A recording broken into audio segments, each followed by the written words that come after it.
Legenda Putra Langit, Badai Asmara Naga Hijau. Dengan temuan barunya, Raja Wali mampu menghancurkan 2 kolam air panas dingin itu dengan 1 jurus. Kekaguman menebarkan keharuman melati di sanubari Pipit Merah. Kejengkelan yang pernah menyelimutinya terhadap Raja Wali pupus seperti kabut. Ada telaga hijau bening di satu sisi lereng gunung dekat istana Pipit. Purnama sempurna itu menggantung pasrah pada malam yang membisu. Untuk tiba di situ, kedua belia ini menempuh perjalanan yang agak panjang. Inilah sumber kolam air dinginku itu. Namun suhunya susut oleh jauhnya jarak. Inilah yang kumaksudkan dengan telaga bintang es tempo hari. Ah, namanya aneh benar. Namanya membuat darahmu biru menggigil. Jangan hanya melihat permukaannya yang hijau itu. Takkan satu orang pun keluar dengan selamat bila masuk ke dalamnya. Makin menantang makin bagus untuk latihan meditasiku, bukan? Tiba-tiba Raja Wali sadar bahwa sudah sedari tadi mereka erat bergandengan tangan. Oh, maafkan aku, rona itu membias perlahan di 2 pipi Pipit. Warna kemerahan itu, dia bisa mendengar degup jantungnya sendiri. Tak bisa kuutarakan dengan kata-kata betapa aku berterima kasih atas pertolonganmu. Kalau boleh ku tahu, mengapa? Sejak aku paham kungfu, hanya 3 orang yang ku kenal piawai. Ayah, kakak dan macan petak. Ya, cuma itu. Lalu kulihat dirimu. Kupikir kemampuanmu biasa-biasa saja. Namun mengapa bisa kau capai kemampuan hanya dalam beberapa hari saja? Aku ingin melihatmu melebihi mereka. Raja Wali, bisakah kau tahu? Mungkinkah kau mengatasi ketangguhan ayah, kakakku dan macan petak? Bila iya, aku akan membantumu sepenuhnya. Ah, dia cuma cari-cari alasan saja untuk dekat denganku. Dia tidak jujur, aku sedang membutuhkan banyak bantuan, memang. Sri Gunting dan Nuri bersulam. Jadi, bantuan dari Pipit Merah memang akan kuterima saja. Pipit Merah, terima kasih atas segala niat baikmu. Cuma aku ragu bila mana aku sanggup membalas budi baikmu. Sebab, Pipit, meditasi di telaga ini, aku tak yakin. Adakah permintaanku terlalu lancang bagimu Nona? Katakanlah Raja Wali, jangan memandangku seperti itu. Aku, perasaanku tak karuan. Mau kau pejamkan kedua matamu? Baik, katakan saja, kau memang banyak permintaan. Dengan lembut Raja Wali melingkarkan tangannya di pinggang Pipit. 2 tangan kecil yang semula nolak itu lalu diam. Untuk apa ini Raja Wali? Kau jahat, Nona? Sudah kukatakan, aku tak yakin hidup bila masuk telaga ini. Biarlah tadi itu jadi salam perpisahan kita. Kini aku melaksanakan niatku. Baik-baiklah jaga diri bila aku tak muncul lagi nanti. Berhati-hatilah, jangan terlalu memaksakan diri. Raja Wali membuka gerak dengan pemanasan. Baru saat inilah ia tak tahu apa yang sedang dirasakannya. Kedua tapak Raja Wali memerah, biur. Kagetnya bukan alang kepalang. Dinginnya air telaga 10 kali lipat dinginnya air kolam Pipit. Kelalaiannya, kaget, telah membuyarkan konsentrasinya. Ia menggigil gemetar. Segera seluruh tubuhnya terbungkus es yang menggumpal. Ia berusaha menggerakkan anggota tubuhnya untuk meditasinya. Ketika gumpalan es mulai membesar, Raja Wali panik. Oleh permukaan yang tampak wajar, Pipit tak tahu bahwa Raja Wali bergulat dengan maut. Bahagianya harum. Bahagianya semerbak. Bahkan macan petak pun tak terbayang olehnya. Semoga ia melindungi jiwa Raja Wali. Dia pasti tak tahu aku sangat memikirkannya. Bahkan tak disadarinya dia yang memperhatikan segala gerak-geriknya di belakang punggungnya. Dia naga hijau, ia terus memperhatikan segala gerak-geriknya di belakang punggungnya. Bocah itu jelas belum menguasai cermin langit sakti. Cari mati dia, terlintas kembali masa 15 tahun silam. Baru saja ia menguasai dasar cermin langit sakti untuk meditasi. Ia sudah disuruh oleh ayahnya masuk ke dalam telaga itu. Ia merasa seluruh daging di tubuhnya luluh dan tulangnya terlucuti. Amat sangat menyakitkan. Segera ayahnya mengangkatnya bersama gumpalan es tebal yang menyertainya. Nyawanya nyaris terenggut. Butuh waktu setengah bulan untuk sembuhnya cedera di pembuluh darahnya. Hingga saat ini, ia masih gentar bahkan untuk memikirkannya saja. Sudah lebih dari 15 menit. Seharusnya ia sudah mati sekarang. Ketika ia mulai menertawakan Raja Wali, sebongkah es raksasa muncul ke permukaan telaga. Oleh berat jenis es yang kecil, peristiwa ini menimbulkan daya kontra yang besar. Gumpalan es. Raja Wali, mana? Samar-samar tampak tubuh Raja Wali terdiam di dalamnya. Aku mesti menolongnya. Dua tapak yang berhawa panas itu mencoba memecah permukaan gumpalan es. Praak, tapi, retak saja, keretakan yang tipis. Kalaupun aku turun tangan, dia tetap akan mati di dalam es itu. Di ambang maut itulah, energi alam di tubuhnya sekonyong-konyong menyatu dengan baiduri merah, di ikat pinggangnya terpancarlah cahaya merah. Panas yang dihasilkannya adalah 10 kali lipat panas kolam pipit. Begitu tangannya terbebas, ia menggempur ke kanan dan ke kiri. Ia merapal energi level 4 ufuk barat untuk memecahkan gumpalan es. Bara merah gerah. Berhasil, gumpalan yang amat besar dan amat sangat tebal itu hancur lebur. Pipit melompat mundur dengan lega. Sebaliknya, kegeraman terpendam dalam jiwa naga hijau. Tak kusangka bocah yang diburu-buru ini punya kehebatan begitu. Pantas namanya tak lepas dari bibir Nuri. Selama ia masih bernafas, tak ada peluang bagiku memperoleh Nuri. Inilah saatnya selagi ia masih lemah. Tapi kalau sampai Nuri tahu, malah aku yang akan dibencinya. Niat buruk itu mendadak buyar. Ada baiknya ku pakai pihak ketiga.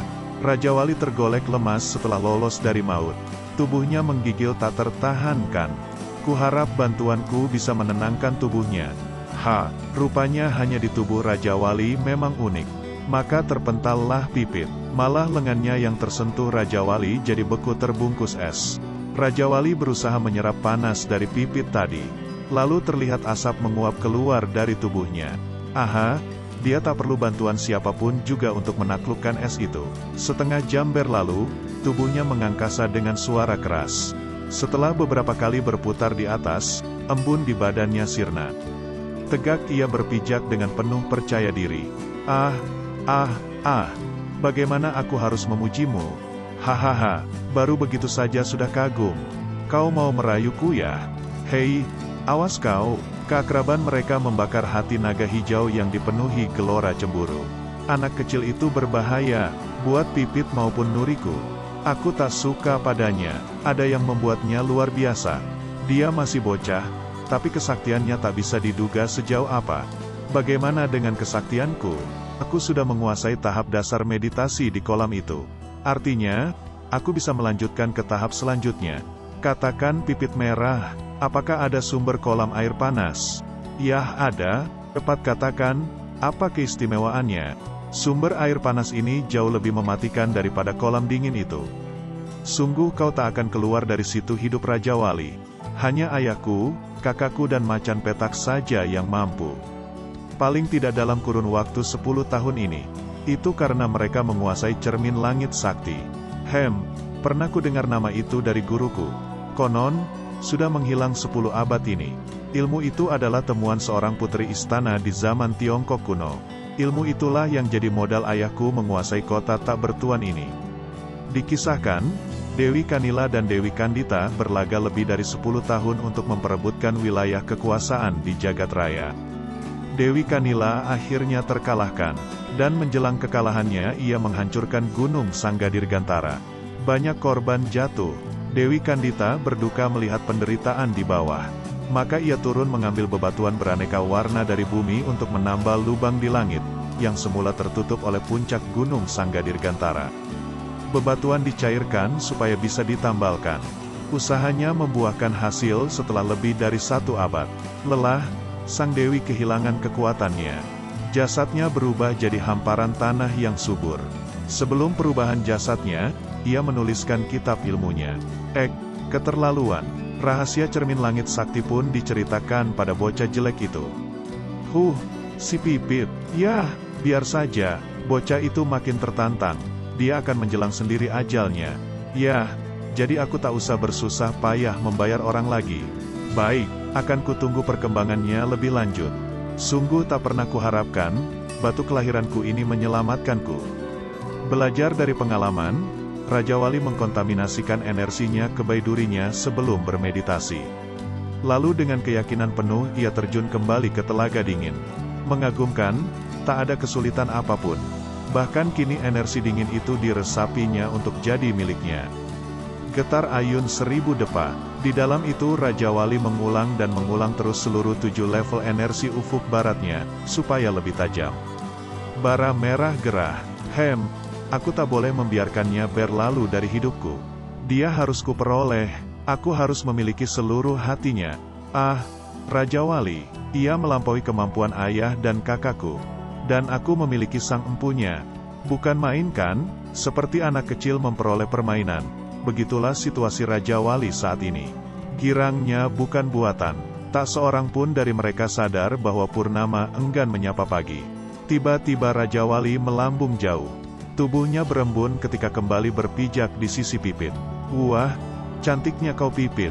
Benarlah, Pipit telah melembutkan penampilannya sendiri untuk memikat pemuda ini. Kau tak lelah setelah meditasi 4 jam tadi? Biasa-biasa saja kok. Tapi pasti lapar. Makanlah, hidangan sudah tersaji. Pipit mengenakan mantel mewah pada Raja Wali. Wah, aku sedang kejatuhan bintang. Makanannya mewah banget. Hihihi, lapar kan? Perlu ditambah? Waduh, cukup. Aku sudah tidak bisa bergerak nih. Tapi, ada yang kurang bagiku. Bagaimana keadaan Nuri dan Sri Gunting? Adakah kalian sudah mencari tahu? Ya, Sri Gunting diperlakukan dengan baik. Kecuali kehilangan kebebasannya. Bagaimana dengan harimau uban kawanku? Inilah yang aneh. Seluruh pelosok sudah kami periksa.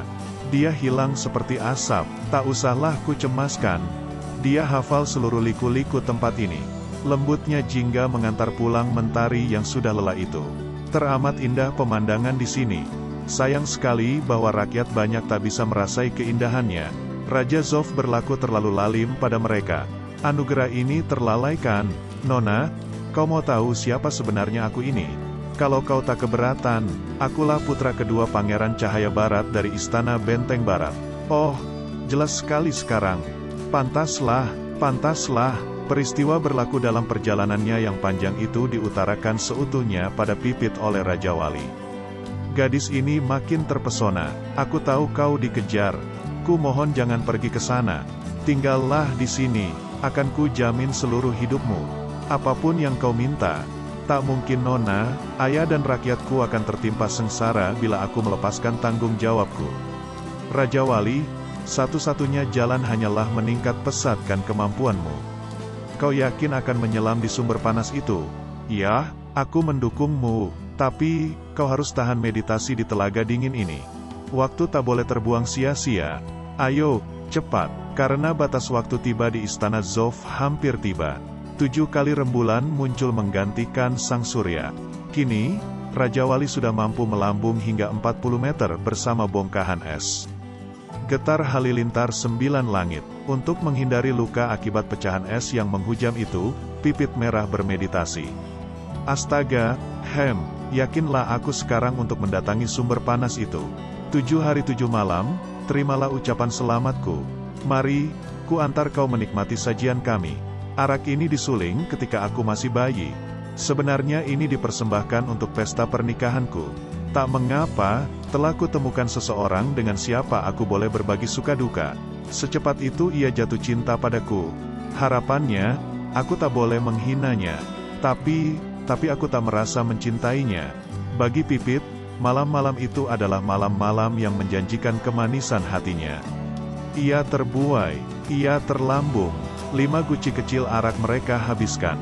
Mereka tertawa dan tertawa lagi. Ini saat tepat untuk memulai belajar meditasi di sumber panas, sebab panasnya berada di titik paling rendah. Buru-buru Pipit meraih Raja Wali untuk turun. Melalui celah sempit, barulah kita akan tiba di tempat. Dinding gunung itu berwarna hitam dengan ukiran seperti kulit kura-kura. Lorong itu penuh dengan hawa yang menyesakkan pernapasan. Panas, pengap, tempat macam apakah ini Nona? Jangan banyak tanya, waktumu akan terbuang. Tak boleh masuk ke sini tanpa izin ayahku Raja Wali. Masih jauhkah? Setengah kilometer lagi. Di sana saja panasnya bukan main, bagaimana di dalam sana? Terdengar bunyi sesuatu yang pecah saat mereka melalui lorong tanpa cahaya. Apakah bebatuan mencair karena suhu panas ini? Telaga Banyu Geni. Kau lihat apa yang kita injak tadi? Seperti tersengat Raja Wali oleh peringatan tersembunyi dari Pipit. Ingin rasanya ia berteriak. Hawa hitam keabu-abuan itu berasal dari tulang belulang yang berserakan di sini selama bertahun-tahun. Raja Wali, kini aku menyesal, telah mengajakmu kemari. Pipit, bukankah ini kemauanku sendiri? Aku cemas kita takkan bersama-sama lagi. Aku mencintaimu Raja Wali. Apa yang musti ku katakan padanya? Aku berhutang budi padanya. Merasa iba, Raja Wali mencoba menghibur Pipit Merah. Ia tidak ingin Pipit Merah mencemaskannya dengan sangat. Bukankah mereka tidak berkuasa atas nyawa mereka? Gadis ini memang terhibur karena Raja Wali sendiri tampak sangat tabah. Raja Wali mulai mengalirkan energinya pada batu baiduri merahnya. Sekarang, energi dinginnya menyelimuti seluruh raga Raja Wali. Kalau terjadi sesuatu yang buruk, sampaikanlah pada ayahandaku, Pipit. Kau akan berhasil Raja Wali, tapi hati-hatilah ya. Tenangkan hatimu. Begitu mencebur, terasalah betapa pedihnya panas yang menyengat seperti akan merobek hawa pelindungnya. Gawat, panasnya jauh di luar dugaanku. Pusaran panas itu menghisap Raja Wali lebih dalam lagi. Mata Raja Wali terasa sangat pedih, sebab hawa pelindung dingin itu paling rendah adalah di kepalanya. Tubuhnya semakin tenggelam dan suhu semakin panas. Hawa yang membakar itu masuk merasuk hingga tulang sumsumnya. Aku harus segera menyelamatkan diri, cari jalan ke arah keluarnya. Dengan upaya maksimal, ia meraih dinding telaga. Dengan cengkeraman ke-10 jarinya di dinding telaga, ia berhasil menahankan diri untuk tak lanjut hanyut dalam pusaran. Kulitnya mulai melepuh sedangkan beberapa helai rambutnya luruh. Ketenangan sudah didapat oleh Pipit. Ia yakin akan harapannya. Pikirannya melayang dalam penantiannya itu. 2 tahun terakhir ini ayahnya yang penguasa kota tak bertuan bermaksud mengundurkan diri. Ia ingin mengkonsentrasikan diri pada meditasi kungfu puncak cermin langit sakti. Urusan pemerintahannya diserahkan pada 4 orang kepercayaannya yang ada dalam pimpinan Naga Hijau. Belum resmi memang, sang ibu dari Naga Hijau telah lama berbakti pada penguasa kota tak bertuan sehingga ia beroleh hak yang paling besar. Ibu dari Pipit Merah adalah selir yang disayanginya, namun haknya tak melebihi ibu Naga Hijau. Di balik parasnya yang cantik dan tutur katanya yang lembut, tersembunyi niat buruk untuk menyingkirkan ibu Naga Hijau.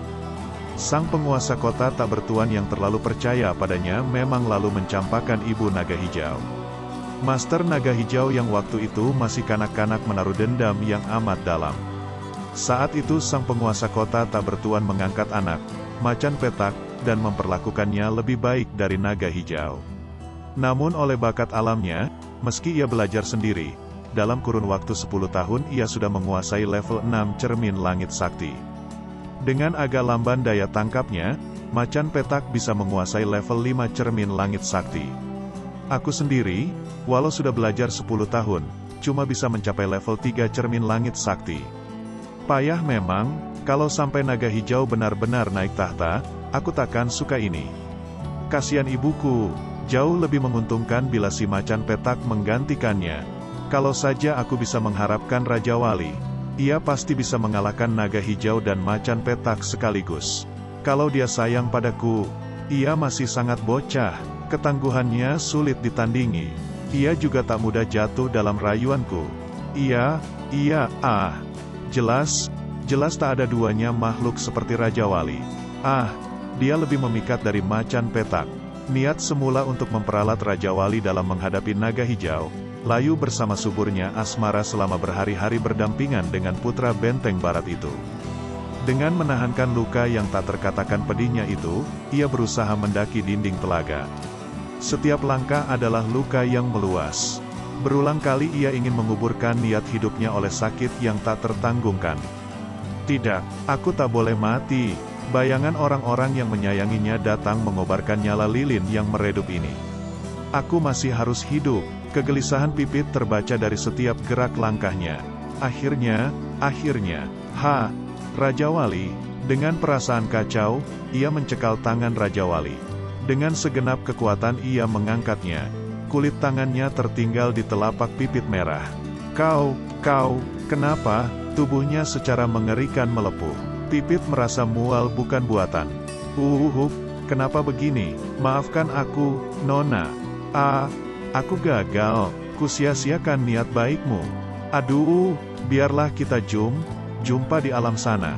Kau harus tabah, oh Raja Wali. Ingat ini hanya cedera luar. Kau bisa sembuh. Ingat itu, akan kutolong kau sepenuh jiwa ragaku Raja Wali. Untuk menghibur Raja Wali yang kritis, Pipit berusaha menyembunyikan kehancuran hatinya.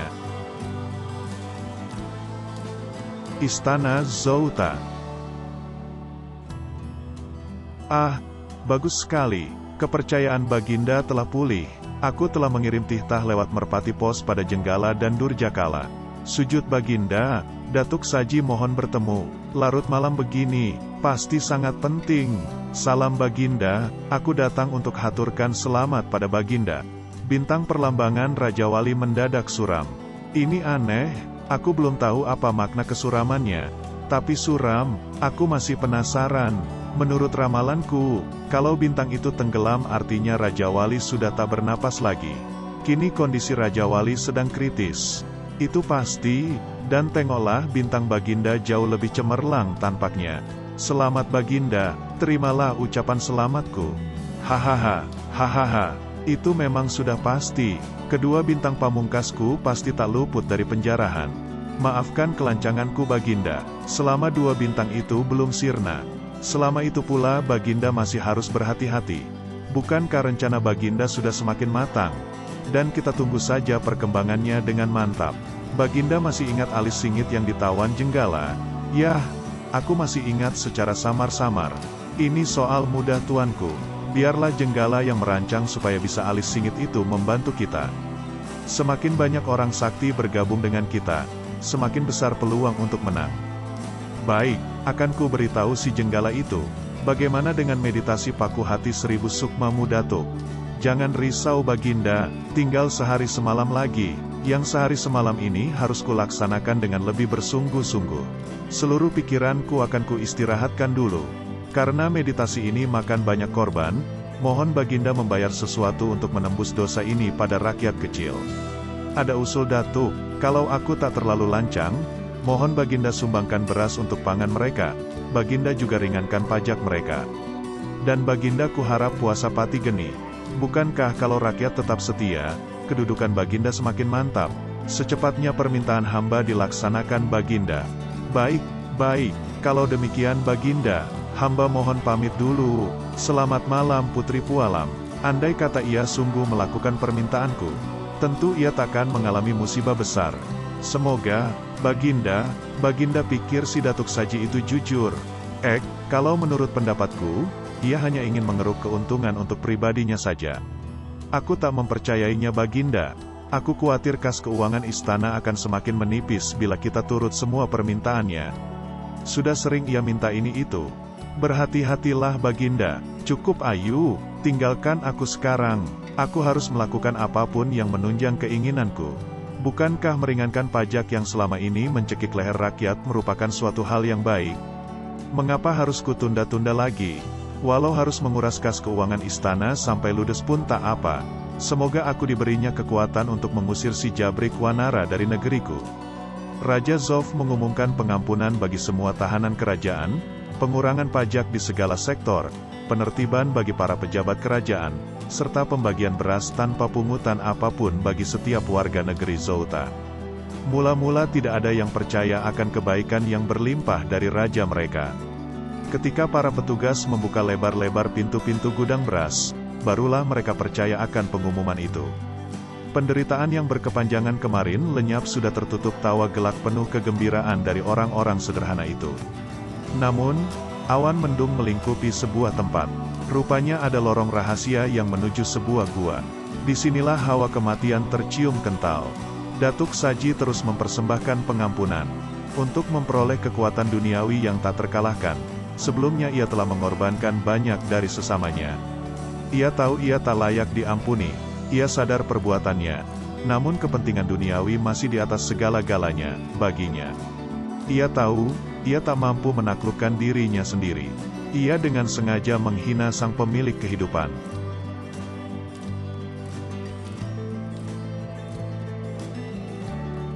ambisi mengelapkan anugerah akal budinya.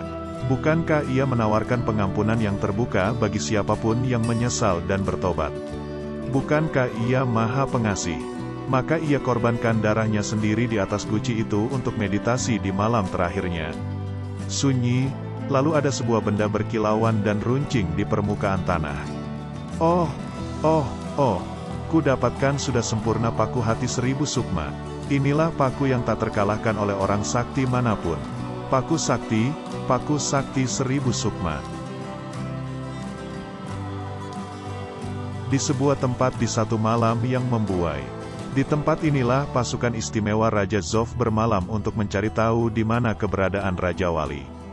Alis Singit memanfaatkan waktu untuk meditasi guna penyembuhannya.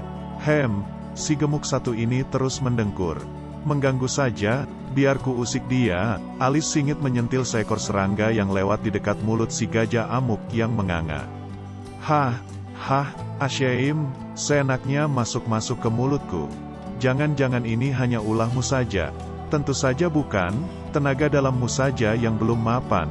Masa bisa kemasukan serangga? Kau kurang latihan, kurang meditasi, tidur melulu. Kau pikir kau ini siapa Mau menilaiku? Lucunya kau, sungguh, aku serius. Kalau kau niat, hanya dalam waktu 3 tahun kau bisa melampaui Durjakala.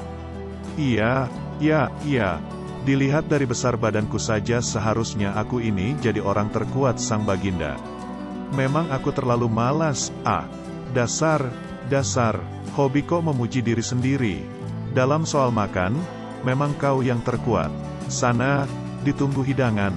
Nah, lagi-lagi kau bijaksana Kumbang Gemawa. Sudah kusiapkan hidangan untuk Anda sesepuh. Silahkan dinikmati. Terima kasih. Dengan kesaktian seperti yang sesepuh miliki, bila diabdikan pada istana, tentu akan dihargai. Aku tak terpikirkan untuk membantu rajamu yang lalim itu. Tapi, bukankah sesepuh juga hidup bersama keluarga? Apakah itu tidak membutuhkan biaya? Untuk aku yang tak mempunyai apa-apa, dan tak ingin mempunyai apa-apa serta kemewahan, apalagi yang harus kuresahkan. Bagaimana dengan muridmu si Raja Wali? Nama ini mengerutkan alisnya. Bukan aku yang menentukan kehidupannya. Aku manusia biasa. Kusangka sesepuh ini orang yang berperasaan dingin. Sesepuh seperti menanggungkan beban yang berat. Menjadi manusia yang terbebas tuntas dari segala beban, bukanlah hal ringan Nona. Kumbang Gemawa terus bertanya seraya melepas busana kemegahannya. Seraut wajah cantik berdiri di hadapan Alis Singit. Aku sudah jenuh dengan segala perbuatan yang melelahkan nuraniku. Sering ku alami raga yang sakit selesai menjalankan tugas istana. Bukannya aku tak pernah merasa tersiksa sesepuh. Adalah cita-citaku untuk menjadi seorang wanita rumah tangga yang menjalani hari-hari lembutnya. Wanita sejati, aku paham, ini sulit bagimu, namun tetap kau harus mencoba sekuatmu. Aku mengerti, sepenuhnya itu ada dalam kekuatan semangatku untuk berubah bukan? Sesepuh, maafkan aku wanita kasar yang tak bisa berkata-kata dengan gemulai. Namun harus kunyatakan kini bahwa aku mengagumi sesepuh. Izinkan aku membebaskan sesepuh. Kita lari bersama dan hidup berkeluarga secara wajar di luar sana. Oh Nona, sungguh baik niatmu, tapi aku tak patut menerimanya. Nona, cukup sekali aku dihancurkan oleh wanita. Cukup sekali, sungguh aku tak berharap berhubungan dengan wanita lagi. Pengacau, jenggala dan siluman pukau melangkah dalam gusar amarah. Amat sangat lancangnya kau berkomplot dengan orang luar untuk mengkhianati istana, Gemawa. Alangkah lancang, baik Kumbang Gemawa maupun Alis Singit terperangah beku. Ampuni aku, tentu kau sudah tahu ganjarannya. Niat murni yang indah dari seorang wanita yang lelah dengan segala ketangguhan kungfu serta pernak-perniknya. Haruskah terhenti sebelum teraih? Perasaan Alis Singit kacau balau. Selanjutnya di Legenda Putra Langit 21. Cermin Langit Sakti. Terima kasih telah menonton dan jangan lupa subscribe-nya.